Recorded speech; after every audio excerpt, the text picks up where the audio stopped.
Pokemon cards throughout history have been constantly evolving. Sometimes for the best, and sometimes for the worst. Yeah, I'm talking about you Prism cards, you ugly pieces of garbage. Sorry about that outburst. Either way, today we are going to be talking about the evolution of Pokemon cards and how they went from simple holographic pattern designs to flippin' golden engraved metal going for $200 on release.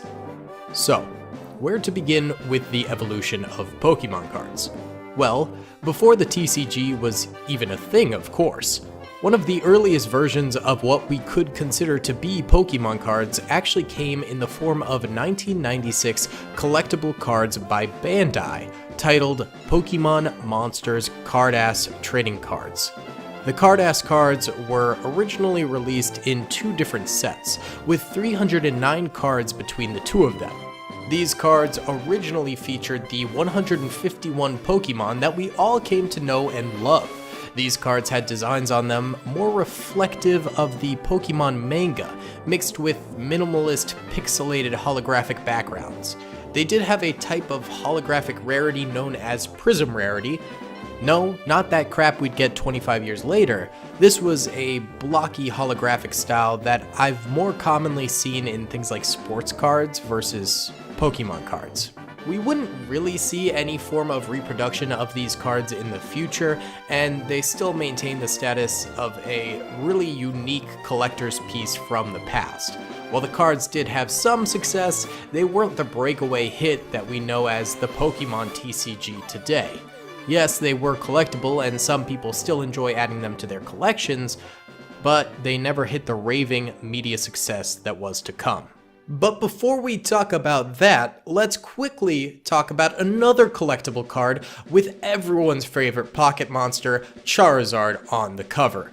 Pokemon Poker cards. These Pokemon Poker cards weren't exactly what we'd come to expect from Pokemon cards, but they were an important part of history as they were released in 1996, close to the release of the base set of Pokemon cards. These poker cards are still highly collectible today, and actually are relatively affordable. A complete set of both the Venusaur deck and the Charizard deck go for around $400, which compared to other Pokemon cards that came out back in 1996 is affordable.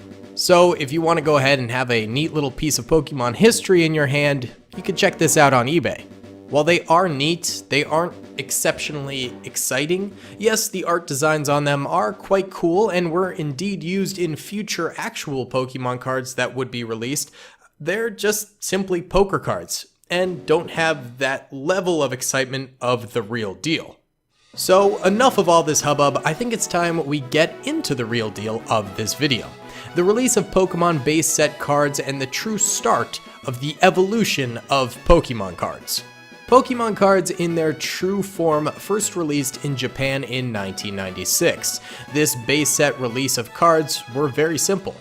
Most of them were simply the Pokemon featured on top of a blurred stock image background.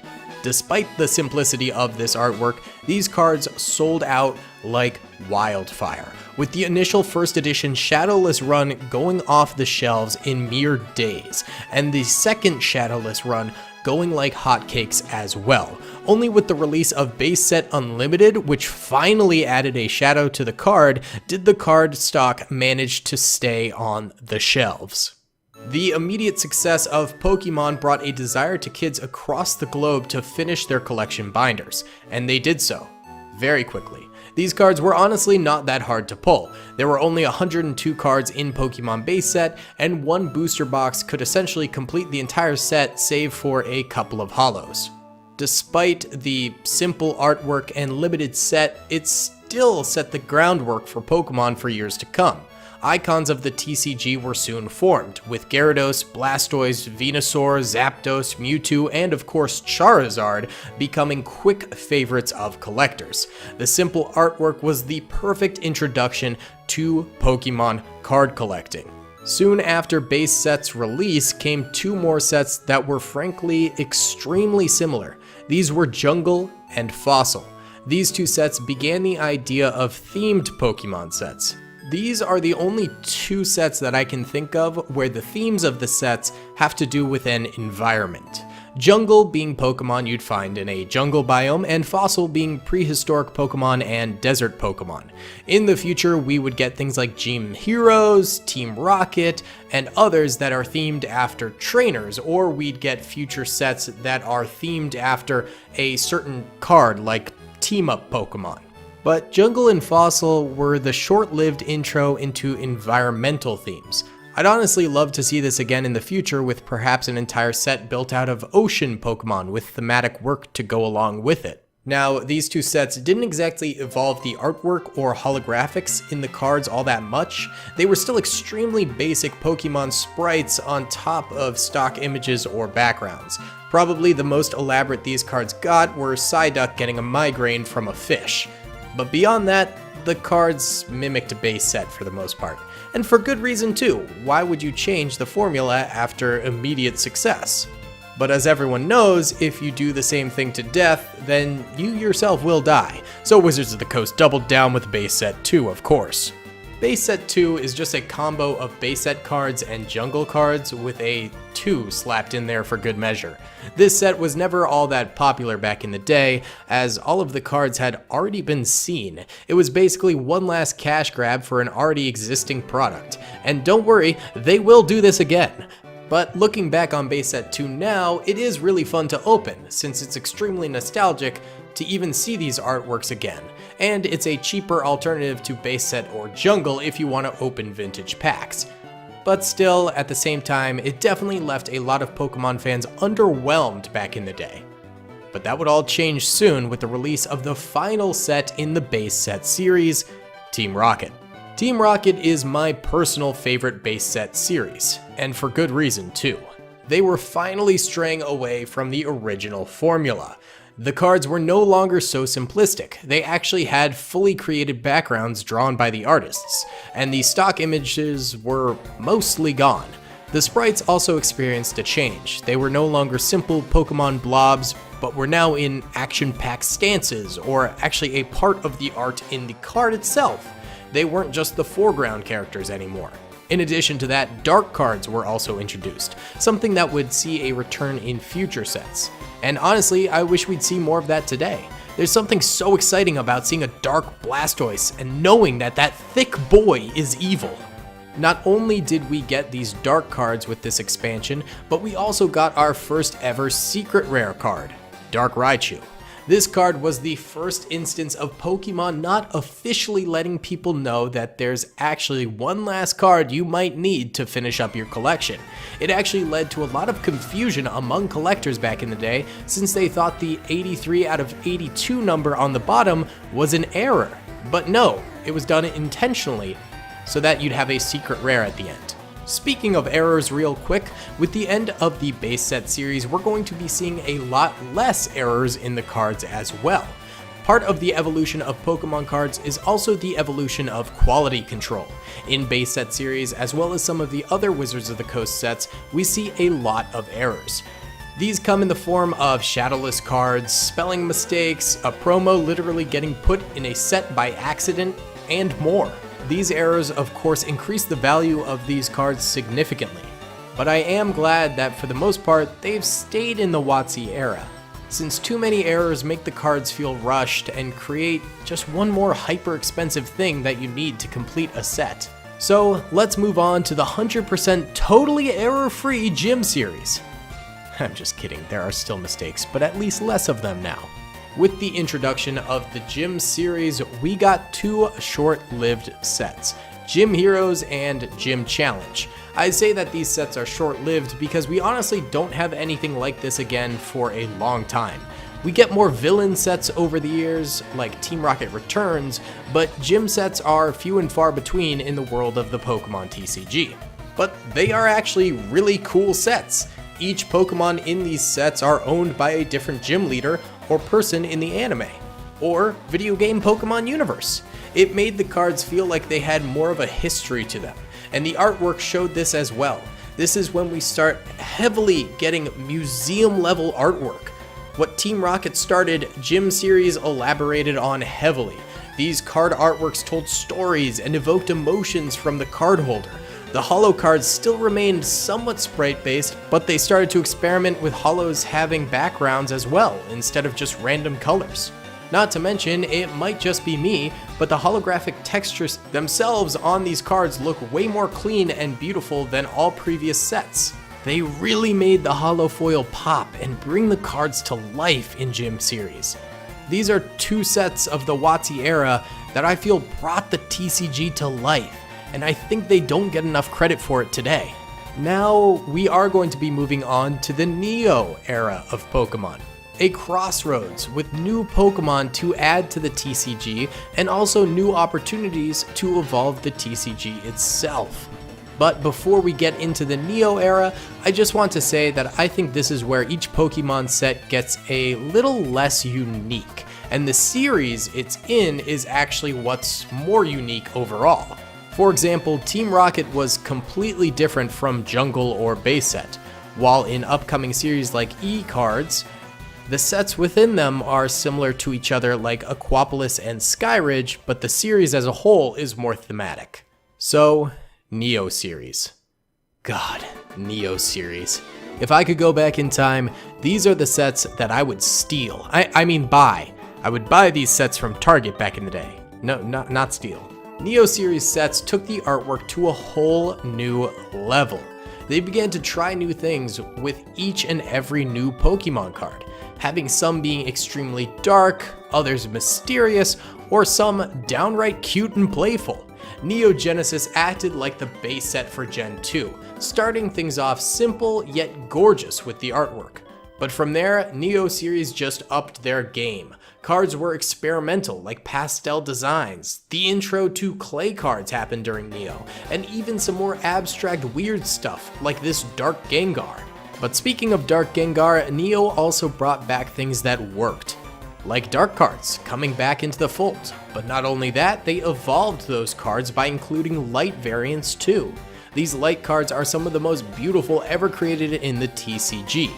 Vaporeon literally makes my heart melt. It's a puddle in there now.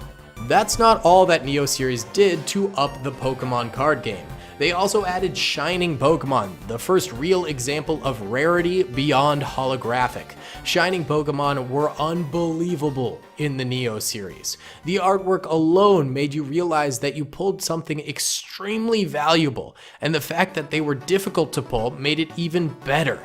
These Shining Pokemon cards told stories. The best example of this is Shining Gyarados, with a trainer in a boat before this monstrosity ahead of him.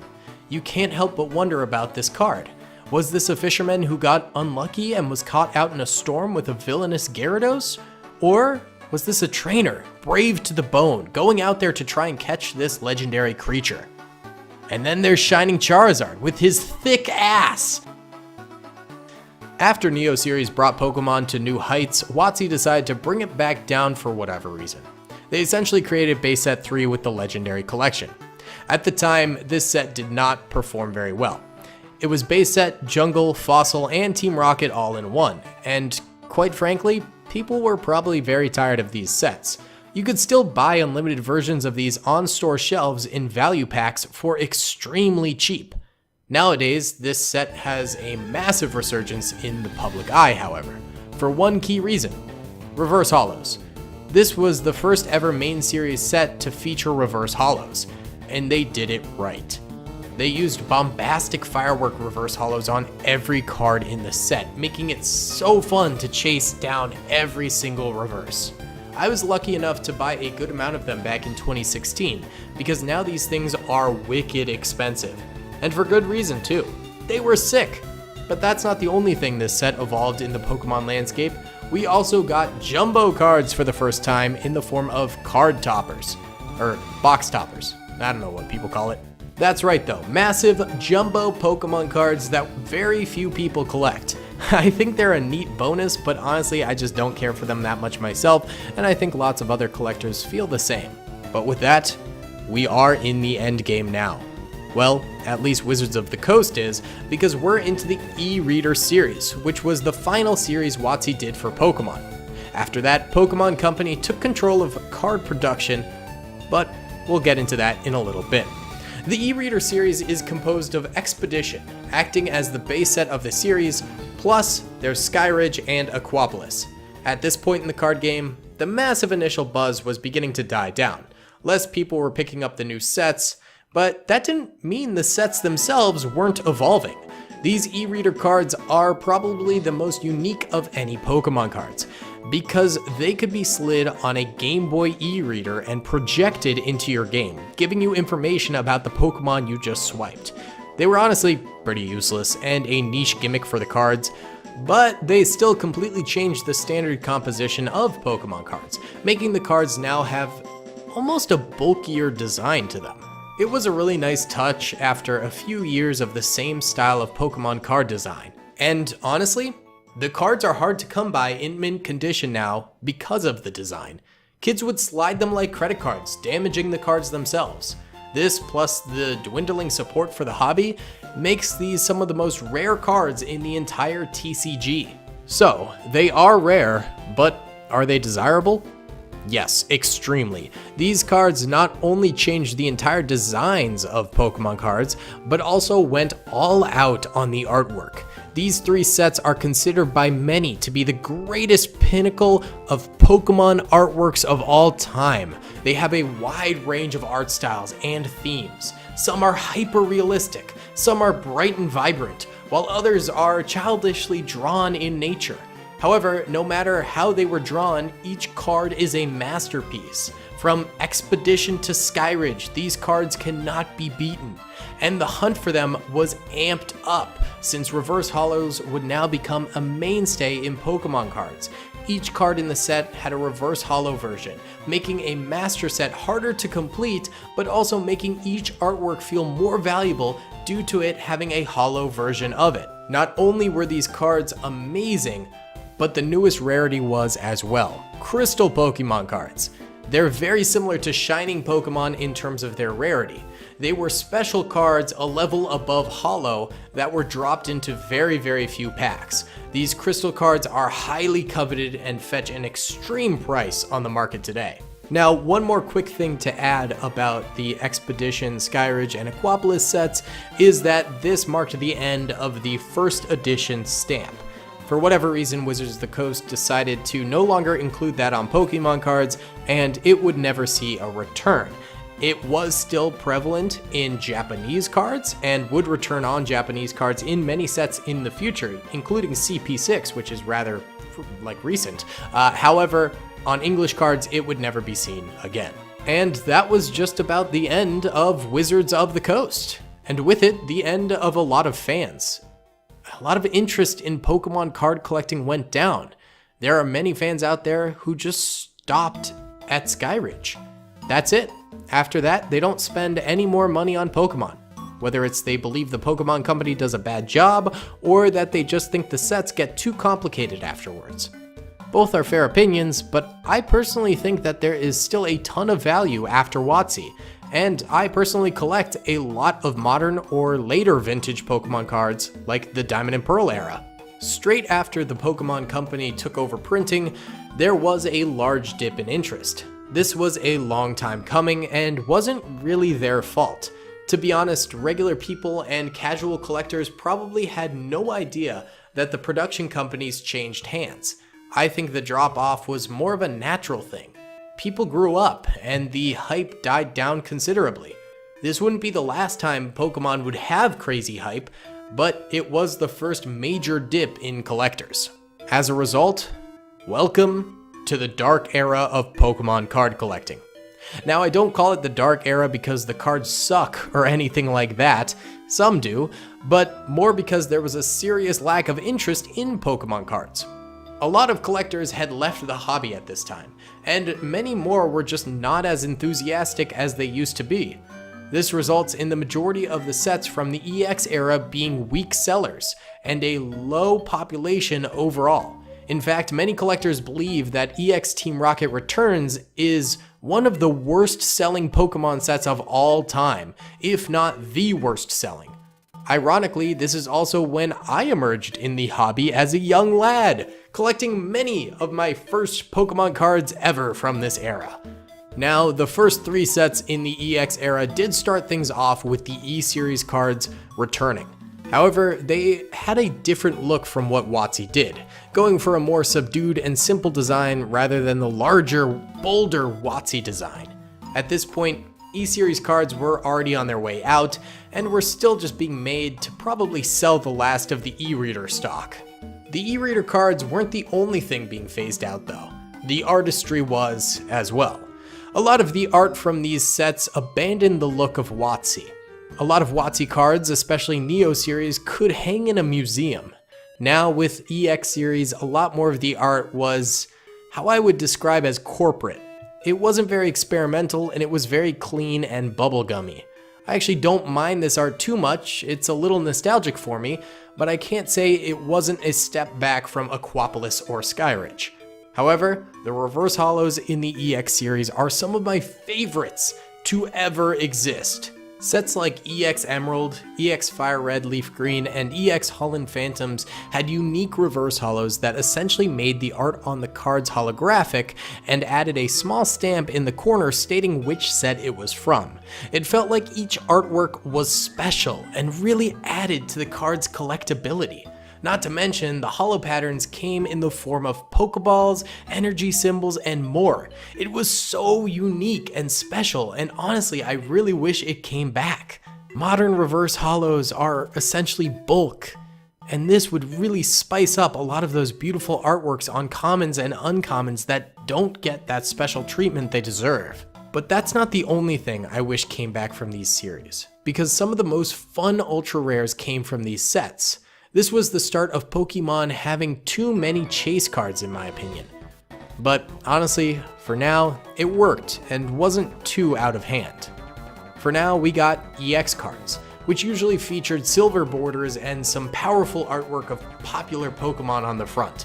These cards definitely made regular holos less special, which I think is a rampant part of the problem with Pokemon currently. But they also made it so much cooler to pull these cards. The chase was insane, and if you pulled one, it was like you struck gold. But what was more like striking gold was the Gold Star cards. These cards were amazing. Seriously, some of my favorite cards of all time. They had beautiful artworks on them, and were incredibly hard to pull. In fact, that's an understatement. These were impossible to pull, and if you did pull one, you were the belle of the ball. I think this unique set of cards was so cool, and having something so difficult to get was awesome. Now, in retrospect, I wish they weren't so hard to pull so I could actually have more of them in my collection. But it is definitely nice to have a few, considering they're now so expensive. Beyond that, the EX series added things like Delta Species and brought back Dark Pokemon through Team Rocket Returns.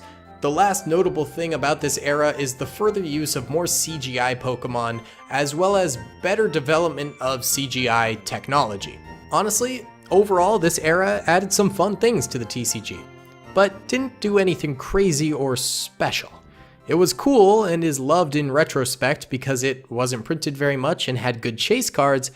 But beyond that, I like to think of it as the Pokemon Company trying to get their footing after WotC left. Now the next era is when I truly went all in on collecting myself, the Diamond and Pearl era.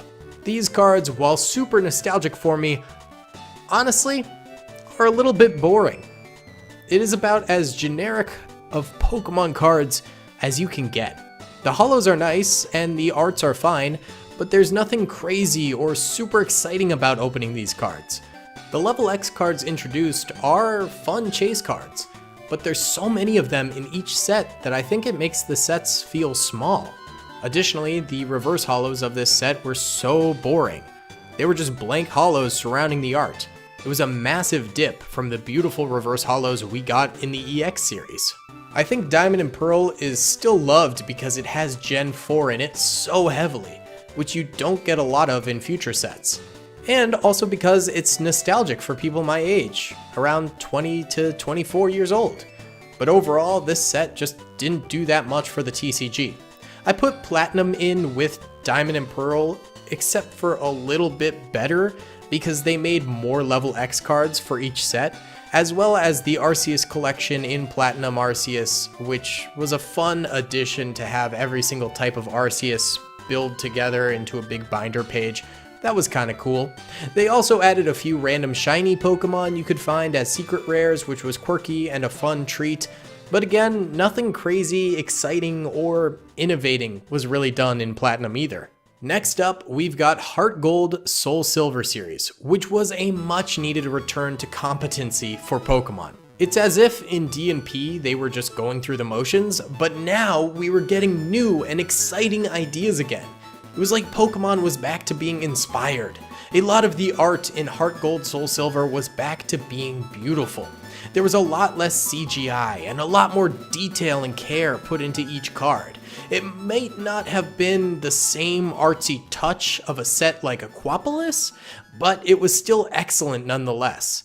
Additionally, the Prime cards made their appearance as well as the double cards. Prime cards and double cards, which are cards that have two Pokemon and are split between two different cards to form one larger art. Well, these two ideas weren't very well received at the time. I think people love them a lot more now, but back then people thought they were dumb, to be honest. Now I think Prime cards are a perfect example of what a chase card should be. Shiny, bold, exciting, and eye-catching. While the double cards are just a fun bonus to find in a pack by chance. Now, Black and White era is the next up. And this is what I consider to be the start of modern Pokemon. Modern Pokemon really doesn't change much except the names of the cards they use. This is true for Black and White, XY, Sun and Moon, and Sword and Shield. In most of these sets, the rarities are completely messed up. You have Holos, Ultra Rares, Full Arts, Secret Rares, VMAX, GX, EX, V, Prism, Breaks, Shiny cards, and more. Honestly, I think once Black and White starts, Pokemon collecting gets super wasteful. Each booster box has 24 packs that you might as well throw away as it's all bulk. And then 12 packs could be considered hits. And out of those 12 packs, maybe 4 of them actually give you a card you want, while the rest are just kind of holos that are barely more than bulk. I think there's too many things jammed into these packs that you can potentially pull, and when everything is rare, then nothing really is rare. You just get so much junk in a box, all for that 1 or 2 chase cards that you actually want.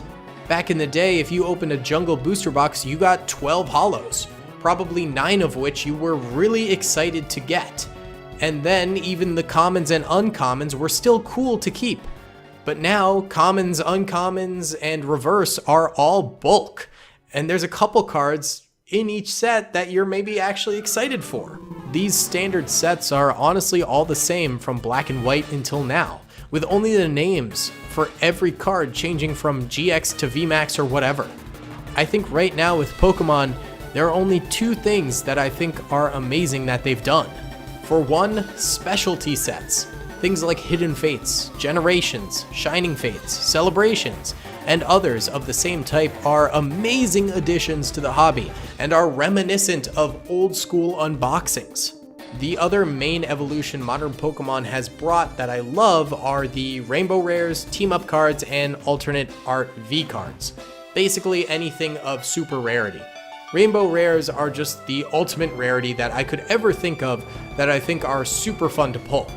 Team Up cards resulted in some really fun tag teams that were goofy and fun-spirited with cool artworks. I liked those a lot. Finally, I think the alternate art cards are just beautiful artworks that I would love to just have an entire binder filled with. I think these could end up being the gold stars of the future, just maybe a little bit more common than gold stars. Finally, the last modern part of Pokemon that I think has evolved for the better is the promos. Modern promos are so interesting, with Poncho Pikachu's special delivery cards, Munch promos, metal gold cards, and more being extremely fun to grab. These are definitely a fun silver lining to the era of bulk Pokemon cards that are worth 1/4 of a penny. I think the evolution of Pokemon overall has stalled out for a little while, but I think the addition of these holiday sets and full arts are a silver lining. Pokemon is getting back into the days of creativity and inspiration, putting real time and themes into sets and ideas that they want to implement into the hobby. From Black and White until Sword and Shield, I think half of the products are good, while the other 3/4 are downright bad, and 1/4 are amazing. I think Pokemon went from putting love into every single set they published to trying to meet the quota of churning out Pokemon cards.